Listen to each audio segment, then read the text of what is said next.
زبور کی کتاب ہے، زبور نمبر 94 اور اس کی 3 آیات ہم دیکھیں گے، 17، 18 اور 19۔ پھر سنیے زبور نمبر 94 اس کی 17، 18 اور 19 3 آیات ہیں۔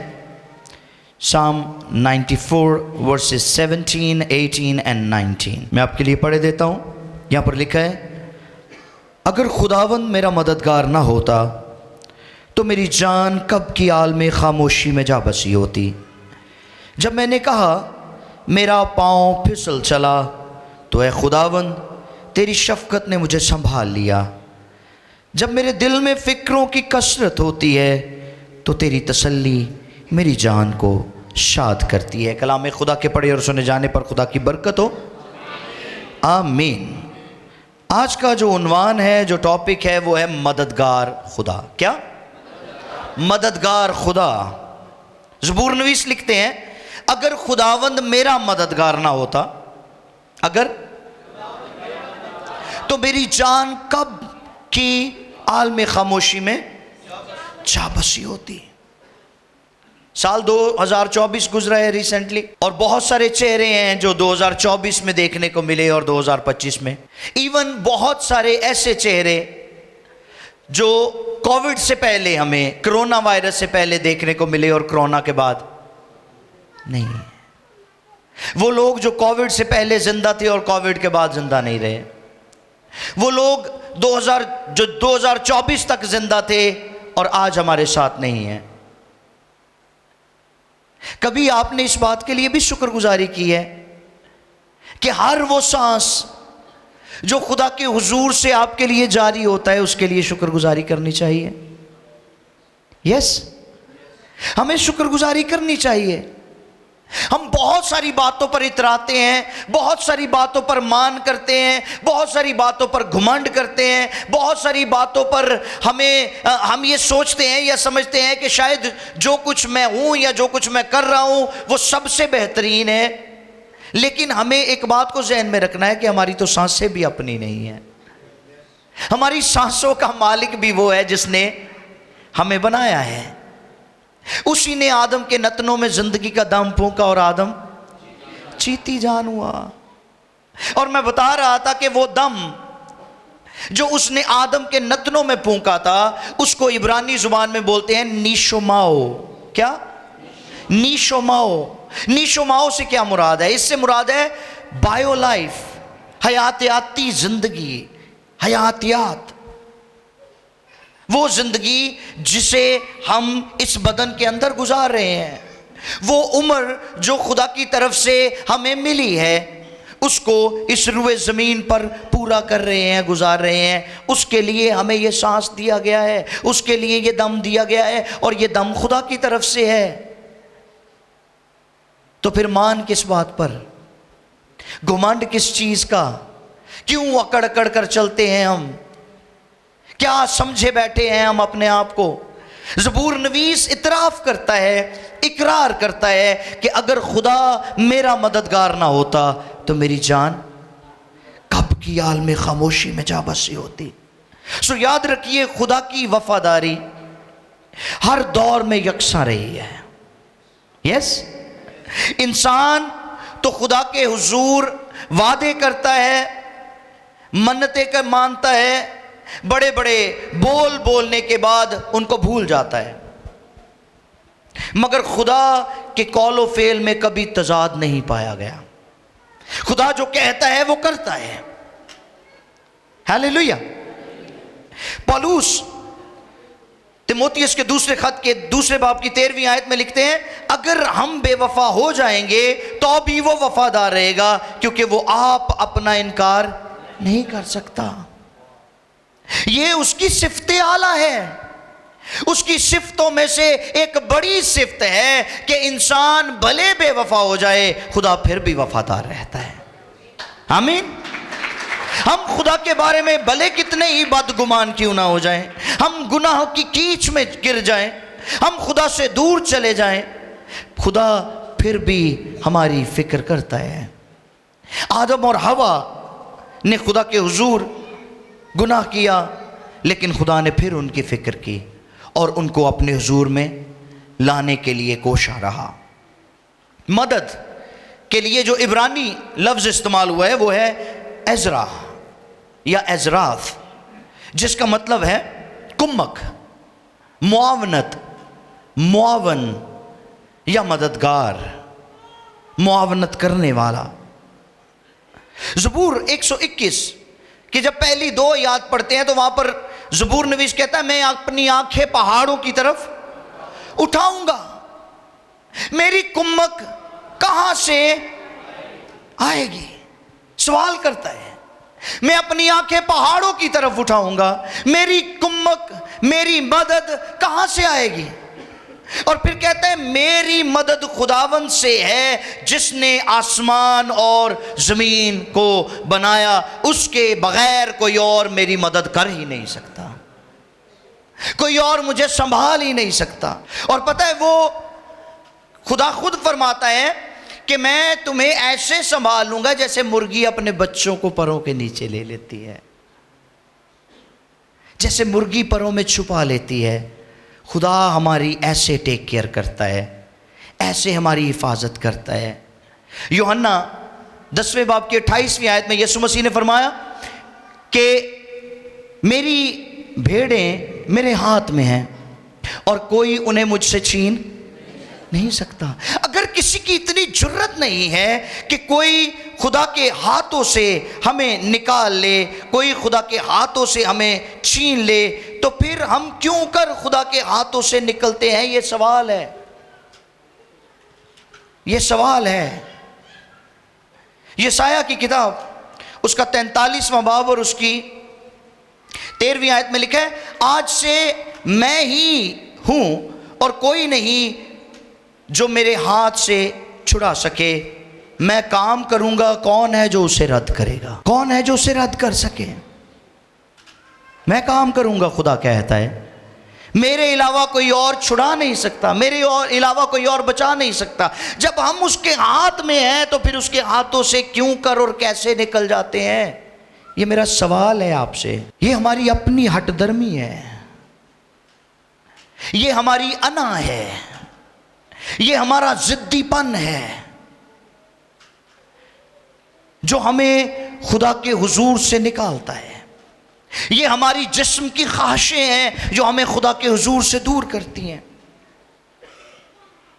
یاد رکھیے ہماری زندگی میں نشیب و فراز کا آنا، اونچ نیچ کا آنا، حالات کبھی اچھے ہو گئے کبھی برے ہو گئے، یہ ایک معمولی بات ہے کیونکہ ہم روئے زمین پر ہیں، ہم انسانی بدن کے اندر ہیں، اور انسانی بدن کے اندر ہو کر، روئے زمین پر ہو کر ان حالات میں سے گزرنا ایک معمولی بات ہے، کیونکہ ہم ایک ایسے سیارے پر ہیں، ایک ایسی زمین پر ہیں جو چیلنجز سے بھری ہوئی ہے۔ اور پتہ ہے خدا کے حضور سے ابلیس کو کیوں نکالا گیا؟ بد امنی پھیلانے کے باعث۔ کس کے باعث؟ بد امنی پھیلانے۔ وہ آسمان پر بھی بد امنی پھیلا رہا تھا، اور میں نے پہلے بھی ایک میسج میں بتایا تھا، اپنی بک میں بھی یہ بات لکھی ہے کہ خدا نے کبھی کسی کو اپنے حضور سے نہیں نکالا تھا۔ خدا کو جو سب سے بری بات لگتی ہے وہ کسی کو اپنے حضور سے نکالنا ہے،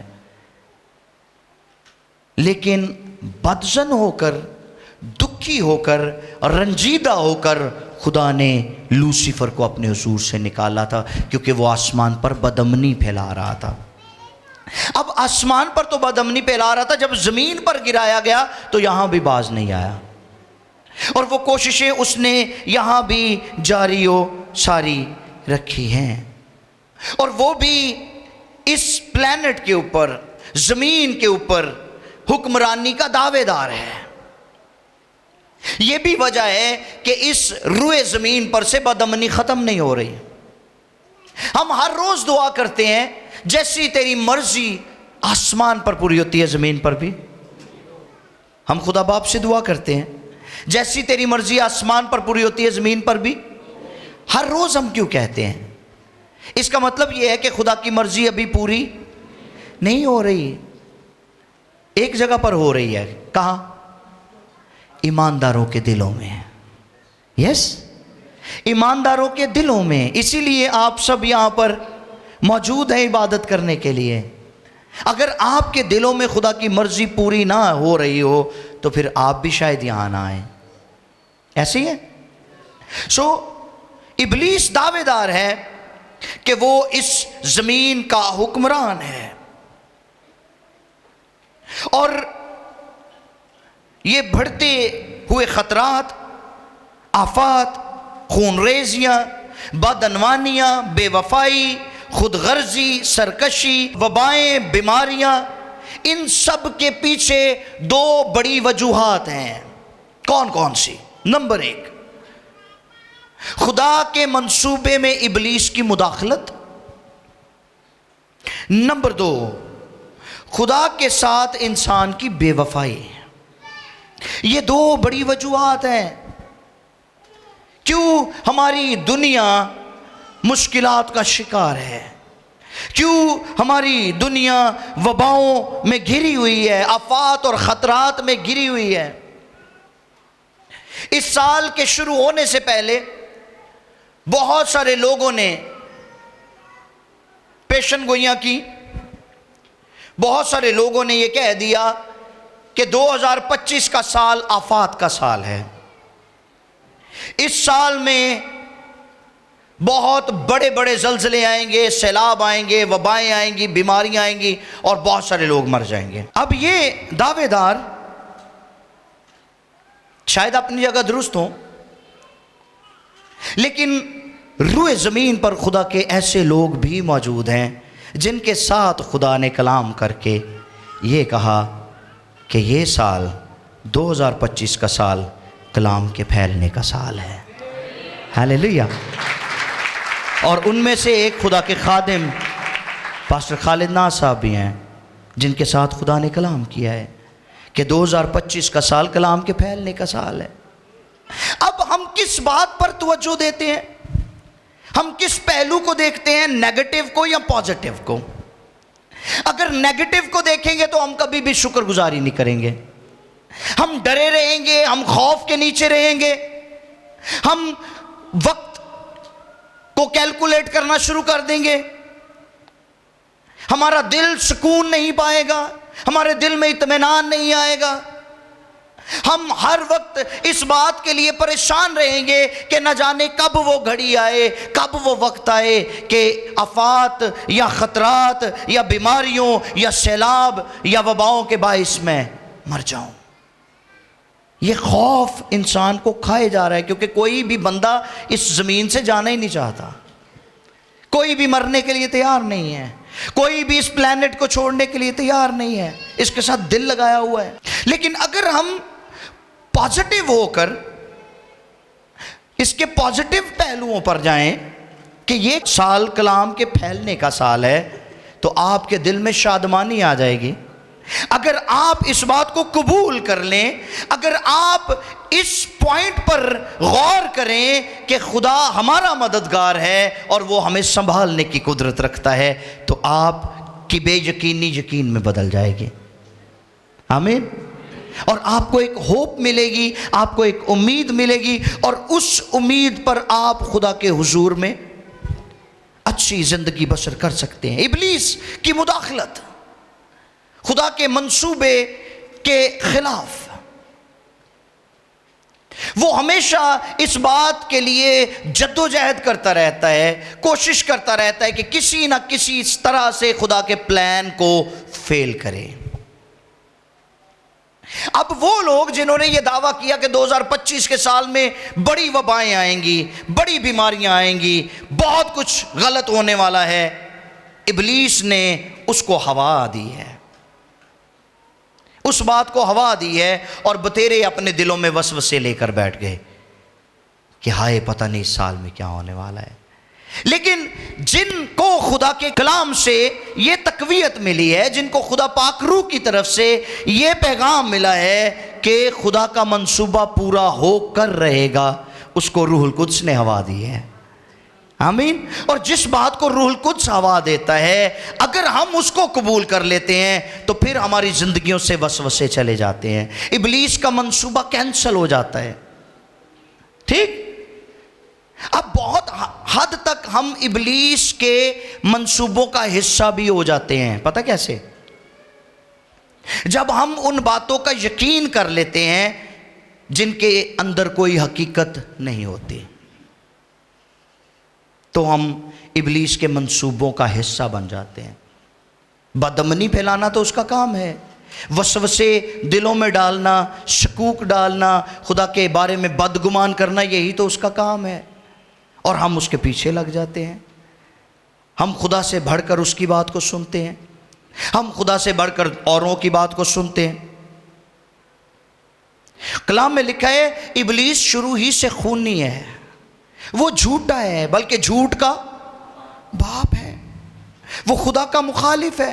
اور اگر خدا کا مخالف ہے تو پھر خدا کے لوگوں کا بھی اتنا ہی مخالف ہے. اور نہ صرف خدا کے لوگوں کا مخالف ہے، جو اس کو مانتے ہیں وہ ان کا بھی مخالف ہے. یس، خدا کے خادم نے پچھلے دنوں یہ بڑا اچھا تھاٹ شیئر کیا کہ وہ ان کو تو مارتا ہے جو اس کے خلاف ہیں. ابلیس کی بات ہے، ابلیس ان کے خلاف تو جنگ کرتا ہے جو ابلیس کے خلاف ہے، یعنی جو خدا کے ہیں. ابلیس ان کو بھی مارتا ہے، ان کے بھی خلاف ہے جو ابلیس کے ساتھ ہیں. یہ کیسی گال ہے؟ جس کو آپ فالو کر رہے ہیں وہ آپ کا بھی مخالف ہے، تو پھر تسی وہ ساتھ کیوں دین رہے ہو؟ پیروی تو اس کی کرنی چاہیے جس نے زندگی کا وعدہ کیا ہے. آمین. یوحنا 10:10 میں یسوع مسیح نے کہا چور نہیں آتا مگر چرانے، مار ڈالنے اور ہلاک کرنے. چور دا ویسے کی کام ہے؟ چاہ پین آنی ہونے یا بریانی کھانا آنی ہے؟ اس کا کوئی کام نہیں ہے ایسے آنا. وہ جب بھی آئے گا کسی نہ کسی ریزن کے ساتھ، کسی نہ کسی وجہ کے ساتھ آئے گا، اور کوئی نہ کوئی کاز لے کر آئے گا. اور وہ وجہ کیا ہو سکتی ہے؟ مارنے، چرانے اور ہلاک کرنے. لیکن یسوع کہتے ہیں میں اس لیے آیا کہ وہ زندگی پائیں اور کثرت کی پائیں. ہیلیلویا. تو جب وہ ہمیں کثرت کی زندگی دیتا ہے تو پھر کیوں نہ ہم زبور نویس کے ساتھ مل کر کہیں کہ اگر خدا میرا مددگار نہ ہوتا تو میری جان. اس بات کا یقین کرنا ہوگا، ہمیں اس بات کا یقین کرنا ہوگا. اب وہ جو ابلیس کے پیروکار ہیں، جو اس کو مانتے ہیں اور اس سے دکھ بھی اٹھاتے ہیں، ان کے لیے بھی خدا کا پیغام ہے. یسایہ 43:21 میں لکھا ہے میں نے ان لوگوں کو اس لیے بنایا کہ میری حمد کریں. بنایا کس لیے گیا؟ حمد کے لیے، پرستش کے لیے، عبادت کے لیے، ستائش کے لیے. لیکن کر کیا رہے ہیں؟ غیر معبودوں کے پیچھے بھاگ رہے ہیں، زندہ خدا کی پرستش کرنے کی بجائے. بنی اسرائیل سے خدا نے کہا کہ تب تم میرے احکام کو ماننا، میرے قوانین کو ماننا، میری شریعت کو ماننا، میرے حکموں کو ماننا، تو تم میرے لوگ ہوگے اور میں تمہارا خدا ہوں گا. لیکن انسان اپنے خالق کو چھوڑ کر غیر معبودوں کی پرستش کرنے میں مصروف کار ہوا اور دکھ اٹھایا. جتنے لوگ جیسے بھی غیر معبودوں کے پیچھے جاتے ہیں، ان کی پرستش کرتے ہیں، ان کی عبادت کرتے ہیں، ان کو سجدے کرتے ہیں، وہ دکھ اٹھاتے ہیں. آپ ان کو کبھی بھی مطمئن نہیں دیکھیں گے، آپ ان کو کبھی بھی خوش نہیں دیکھیں گے، آپ کبھی بھی ان کے دل میں شادمانی نہیں دیکھیں گے. لیکن خدا کے لوگ بھلے وہ روئے زمین پر دکھ بھی اٹھا رہے ہوں گے، لیکن ان کے پاس یہ کامل تسلی ہے کہ لشکروں کا خدا ان کے ساتھ ہے. ہیلیلویا. اور وہ انہیں ہر طرح کے حالات میں سنبھالنے کی قدرت رکھتا ہے، وہ سنبھالنے کی قدرت رکھتا ہے. جو خدا جس بات سے رنجیدہ ہوتا ہے وہ ہے ہمارا دوہرا معیار. کیا؟ دوہرا معیار. صدقے جاواں یسوع مسیح دے تے وارے جاواں کسے اور دے. یہ ہے دوہرا معیار. اسی رب نو بھی خوش کرن دی کوشش کرنے ہیں تے دنیا نو بھی خوش کرن دی کوشش کرنے. ہاں جی. عبادت بھی پورے جوش نہ کرنے تے جتے کتے ویاہ تے کو دو پیر وکھانے ہوندے نے اوتھے بھی خوش کر لینے اسی لوکاں نوں. یہ ہمارا پرابلم ہے, یہ ہمارا مسئلہ ہے. دوہرا معیار ہماری زندگی کا, یہ ہمیں خدا سے جدا کرتا ہے, یہ خدا کو رنجیدہ کرتا ہے اور ہمارے لیے مشکلات اور مصائب کی وجہ بنتا ہے. اور اس کے ساتھ ساتھ جب ہم دوہرا معیار دکھاتے ہیں تو ہم یہ پیغام چھوڑتے ہیں کہ ہم خدا کے حکموں پر عمل نہیں کر رہے. ہمیں سرنڈر ہونے کی ضرورت ہے, اپنے آپ کو سرنڈر کرنے کی ضرورت ہے تاکہ خدا ہماری زندگی میں اولین درجہ پائے.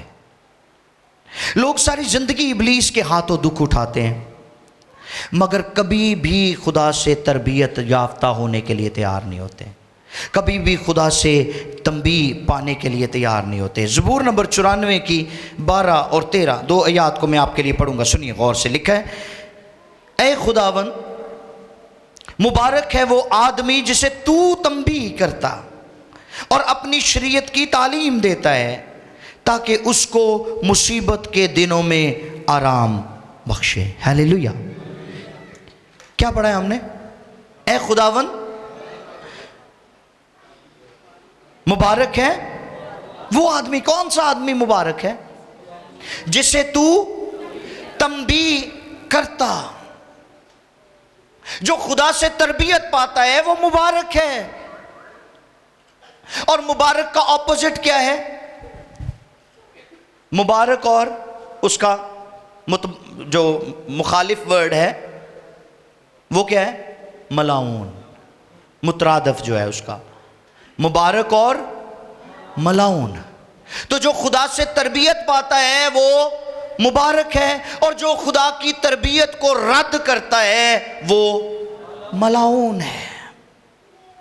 ہوشیہ کے ساتھ خدا نے گلہ کیا, میرے لوگ عدم معرفت سے ہلاک ہوئے چونکہ تو نے تربیت کو رد کیا. خدا فرماتا ہے اس لیے میں تجھے بھی رد کر دوں گا.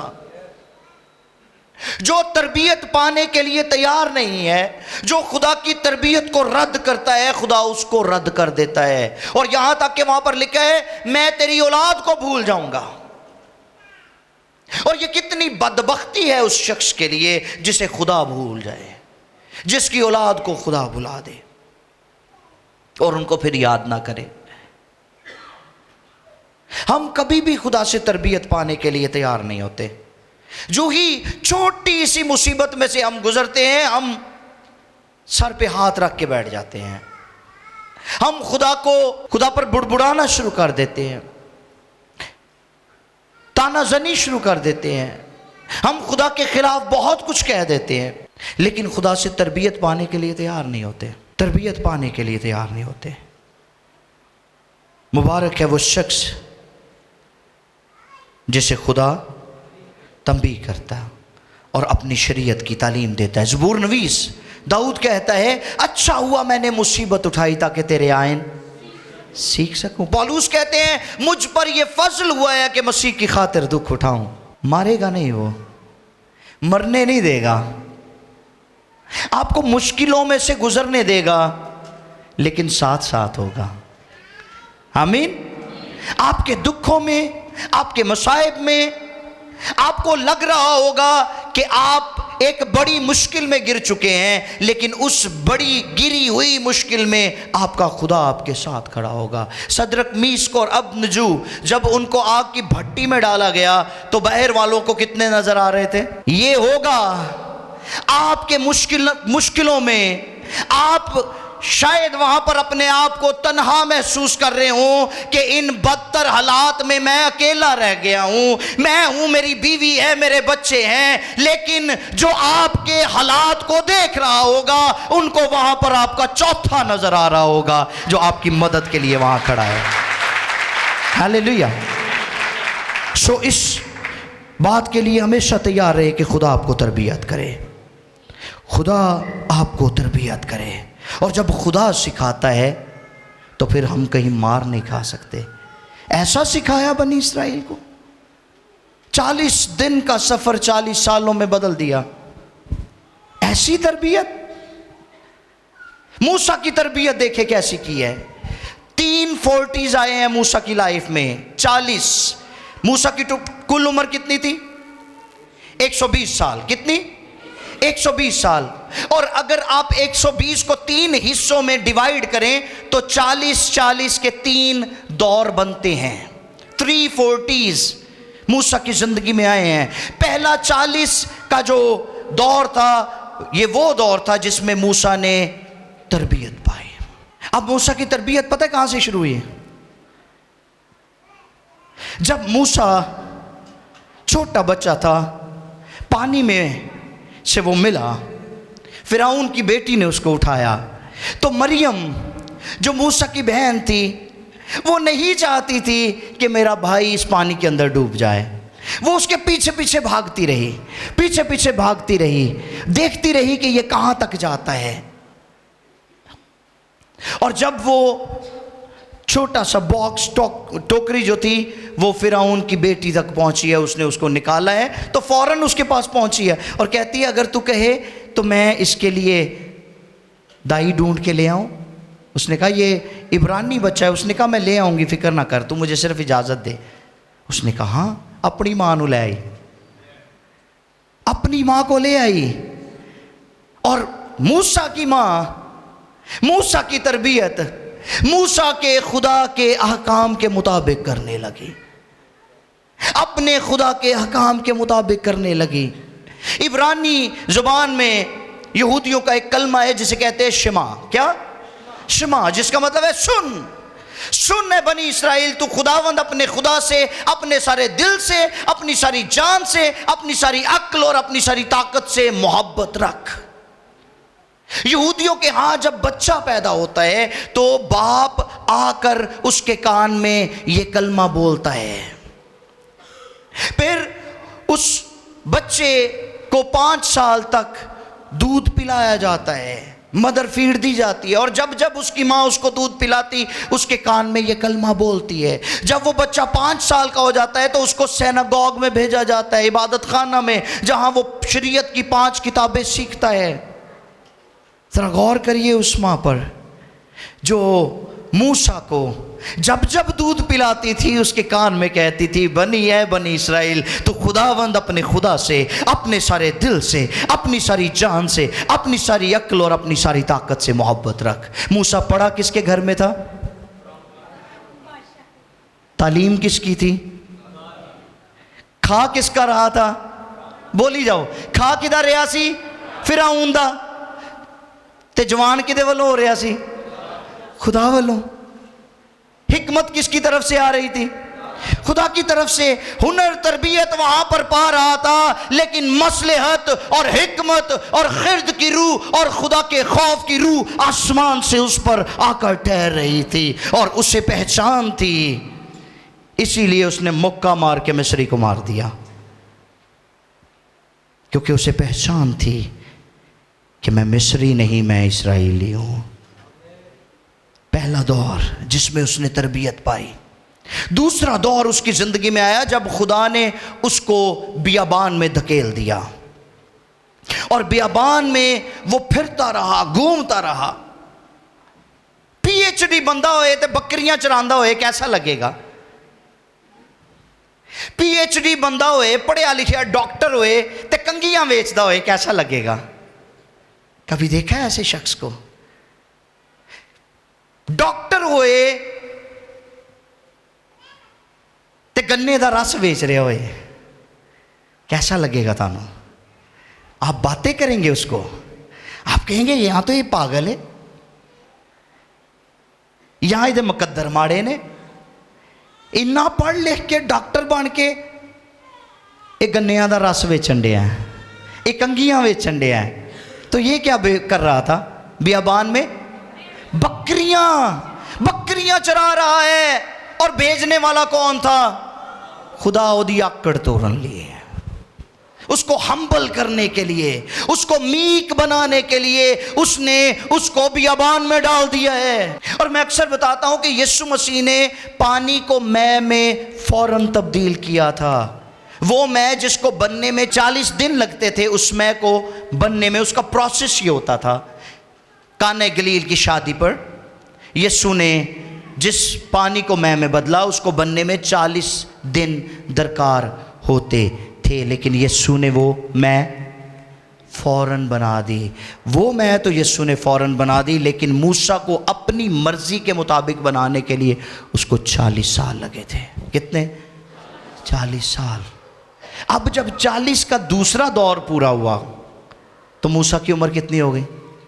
80 سال۔ تو اگلا 40 کا دور شروع ہوا، اور وہ کون سا تھا؟ ٹو لیڈ دا نیشن، ایک قوم کی رہنمائی کرنا، قائد بن جانا۔ اور وہ ان کا قائد بن کر، وہ ان کا رہبر بن کر، وہ ان کا لیڈر بن کر ان کو ملک مصر سے لے کر نکل پڑا۔ خوف نہ کھا جایا کرو، گھبرا نہ جایا کریں۔ آپ کی مشکلات میں، آپ کے بدتر حالات میں، آپ کی ہر طرح کی سچویشنز میں خدا موجود ہوتا ہے، جو وقت پر آپ کو سرفراز کرتا ہے، وقت پر آپ کو سر بلند کرتا ہے، وقت پر آپ کی بیماری سے آپ کو چھٹکارا دیتا ہے۔ آپ کو کبھی کبھی لگتا ہے کہ میری بیماری اتنی گمبھیر ہو چکی ہے کہ اب مجھے اس سے شفا نہیں مل سکتی، اب خدا کچھ نہیں کر سکتا۔ ڈاکٹراں نے جواب دے دیتا ہے، جنہاں نوں ڈاکٹراں نے جواب دے دیتا ہے انہوں رب نے جواب نہیں دیتا۔ ہیلیلویا! اس کو خدا اٹھا کھڑا کرتا ہے، اس کا زور خدا خود بن جاتا ہے۔ اس لیے ہمیں خدا سے تنبیہ پانے کے لیے، تربیت پانے کے لیے تیار رہنا چاہیے۔ زبور نمبر 94 جس کو ہم آج سیکھ رہے ہیں، جس میں سے اس میں خدا کے منصف ہونے کا اعلان موجود ہے کہ خدا عادل ہے، خدا منصف ہے۔ اور زبور نویس نے اس بات کو تسلیم کیا ہے کہ ہمارے تمام حالات میں خدا سے بڑھ کر کوئی اور مددگار اور چارہ ساز نہیں ہو سکتا۔ 18ویں آیت کو پڑھیے۔ 18ویں آیت میں لکھا ہے، جب میں نے کہا میرا پاؤں پھسل چلا تو اے خداوند تیری شفقت نے مجھے سنبھال لیا۔ انسان ہوتے ہوئے کبھی کبھی وسوسے آ جاتے ہیں، دل میں آ جاتے ہیں نا، پریشان ہو جاتے ہیں ہم، اور یہ اس وقت ہوتا ہے جب ہماری نگاہیں خدا سے ہٹ جاتی ہیں۔ پترس نے جب یسوع مسیح کو پانی پر چلتے ہوئے آتے دیکھا تو اس نے اپنی خواہش ظاہر کی کہ خداوند میں بھی آنا چاہتا ہوں، تو یسوع نے منع کیا اس کو؟ خداوند نے کیا؟ نہیں، میرے تو علاوہ نہیں کوئی ٹر سکتا۔ ایسا نہیں ہے، اس نے کہا ہاں تم چل سکتے ہو، آ جاؤ۔ روکا نہیں ہے، منع نہیں کیا، کوئی شرط نہیں رکھی کہ پہلے اے کرتے پھر پانی تے چل سکنا ہے۔ خداوند نے کہا آ، اور اس نے چلنا شروع کر دیا۔ اور جب تک اس کی نگاہیں یسوع کی نگاہوں کے ساتھ کانٹیکٹ میں تھیں، انٹریکشن تھا، آنکھوں میں آنکھیں ڈالی ہوئی تھی، پانی پر چلتا رہا۔ لیکن جو ہی اس کی نگاہیں ارد گرد لہروں اور موجوں کی طرف پڑی، وہ پانی میں گرنے لگا۔ سو ہمیں ہمیشہ اپنی نگاہیں خداوند پر لگا کر رکھنی ہے، اگر ہم ان بدتر حالات میں بھی سروائیو سے تھرائیو کی طرف جانا چاہتے ہیں۔ ہمیں اپنی نگاہیں اس پر، عبرانیوں کا مصنف کہتا ہے پس ایمان کے بانی اور کامل کرنے والی یسوع کو تکتے رہیں، اور اس پر نگاہیں لگانا بہت ضروری ہے۔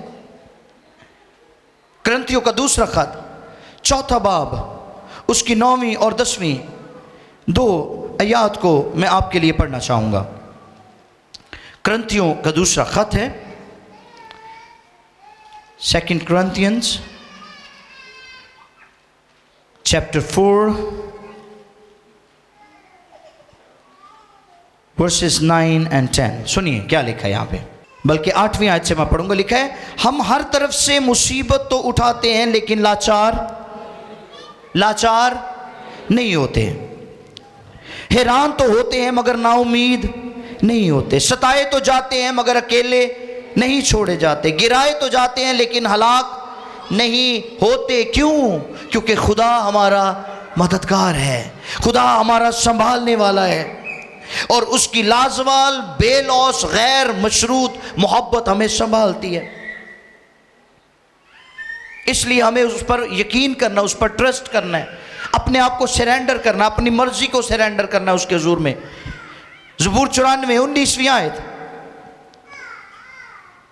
جب میرے دل میں فکروں کی کثرت ہوتی ہے، فکراں اسی بڑیاں کرنے ہیں، ہاں جی، وہ فکراں کدی ساڈا بی پی تاں چک دیندیاں تے کدی تھاں لین دیاں نے، وہ فکراں کر کر اسی شوگر کرا لینے ہیں، فکراں کر کر کے جوڑاں دیاں درداں لوا لینے ہیں۔ یہ بیماریاں ڈپریشن کے باعث بھی آتی ہیں، بلا وجہ تسی سوچ دے رہندے ہو، بلا وجہ سوچ دے رہندے ہو۔ میں اتوار کو بھی منادی کر رہا تھا کہ اگر یسوع مسیح ہمارے پاس ہے تو پھر ہمارے پاس سب کچھ ہے، آمین۔ اور یہ یقین ہمیں ہونا چاہیے کہ اگر خداوند ہمارے ساتھ ہے، وہ ہمارے پاس ہے، تو پھر ہمارے پاس سب کچھ ہے۔ پالوس کہتے ہیں سب چیزیں تمہاری ہیں، تم مسیح کے اور مسیح خدا کا ہے۔ تو یہ یقین ہمیں کیوں نہیں ہے؟ یہ یقین نہ کر کے ہم فکر کرتے ہیں۔ پہلا پطرس 5 باب کی 7ویں آیت میں لکھا ہے اپنی ساری فکریں اس پر ڈال دو کیونکہ اس کو تمہاری فکر ہے۔ ہوتے آپ تاڑیاں فکرہ کرن دے ہیں تو آپ اپنی فکر خود ہی کر کے اپنا نقصان کر رہے ہیں۔ بجائے آپ اپنی فکر کریں، بجائے آپ اپنے بچوں کے لیے فکر مند رہیں، اپنے گھرانے کے لیے فکر مند رہیں، آپ اس بات کی فکر کیا کریں کہ آج مجھے اپنے وقت پر دعا کرنی ہے، آج مجھے وقت پر کلام پڑھنا ہے، خداوند میرا انتظار کر رہا ہے، ابھی تک میں اس کے حضور نہیں جھک پائی۔ ایس گل دی فکر کریا کرو، تسی روٹی پانی دی فکر چی لگے رہندے ہو۔ اور یہ چیزیں ہمیں ڈپریشن کا شکار بناتی ہیں، جو ہمیں اپنی فکریں اس پر چھوڑنی ہیں۔ اور آخری بات 19ویں آیت کا دوسرا حصہ، تو تیری تسلی میری جان کو شاد کرتی ہے۔ خداوند کی تسلی ہمارے لیے کافی ہے۔ انسان ہمیں تسلی دے، جتنی مرضی تسلی دے دے، ہمیں تسلی نہیں ملتی، ہمارا دل مطمئن نہیں ہوتا۔ لیکن جو ہی خدا کے کلام کے وعدے ہمارے سامنے آتے ہیں، جو ہی ہمارے لیے دعا کی جاتی ہے، ہمارا دل تسلی پاتا ہے، کیونکہ خدا کے کلام کے اندر تسلی موجود ہے۔ اس کے لکھا ہے اس کی باتوں کی تشریح نور بخشتی اور سادہ دلوں کو عقل مند بناتی ہے۔ وہ ہمیں عقل دیتا ہے، ہمیں سمجھ دیتا ہے، ہمیں دانائی دیتا ہے تاکہ ہم اس کی تسلی کو قبول کر سکیں۔ یوحنا 16:33 میں یسوع مسیح نے فرمایا دنیا میں دکھ اٹھاتے ہو، خاطر جمع رکھو میں دنیا پر غالب آیا ہوں۔ اور اگر یسوع دنیا پر غالب آیا ہے، دنیا کی خواہشوں پر غالب آیا ہے، دنیا کے حالات پر غالب آیا ہے، تو پھر اس کا مطلب ہے ہمارے ساتھ وہ ہے جس کا نام ایمانویل ہے، ٹھیک؟ اور اگر وہ ہمارے ساتھ ہے، وہ دنیا پر غالب آیا ہے، تو وہی غلبہ جس سے دنیا مغلوب ہوتی ہے وہ یسوع مسیح کے وسیلہ میں مل چکا ہے۔ تو پھر ہمیں فکر کس بات کی ہے؟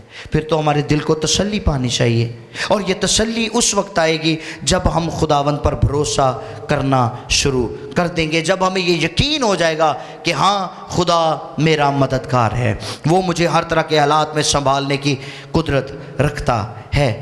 یسایہ 58 باب اس کی 8ویں اور 9ویں آیت میں لکھا ہے کہ جب تو پکارے گا، جب تو اس کے حضور چلائے گا، تو وہ فرمائے گا میں یہاں ہوں۔ وہ موجود ہوتا ہے ہمارے تمام طرح کے حالات میں۔